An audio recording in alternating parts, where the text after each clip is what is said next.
আমি সাকিব একসাথে আমরা রুমে টাইম স্পেন্ড করছি, তো সেখানে হয়তো মানে উনিও এসেছে আবরামকে নিয়ে।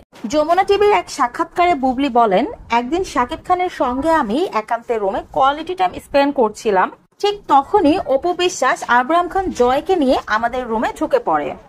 আমাদের যেটা হয় যখন আমরা একসাথে হয় না, অনেক সময় অনেক বাচ্চাদেরকে নিয়ে আমরা একসাথে দেখা করছি বা বাসায় যাচ্ছি শাকিব খানের, বা ওইখানে আমরা সবাই একসাথে গেট টুগেদার করছি, তখন তো ওখানে দেখা গেছে যে আমি বাচ্চাকে নিয়ে আমি সাকিব একসাথে আমরা রুমে টাইম স্পেন্ড করছি, তো সেখানে হয়তো মানে উনিও এসেছে আবরামকে নিয়ে, তো এরকম তো হয়েছে আসলে। উপস্থাপিকা বুবলির কাছে আরো জানতে চায়, অপু বিশ্বাস সবসময় টিভি স্ক্রিনে আপনাকে ছোট করে কথা বলে, আপনাকে অপমানও করে।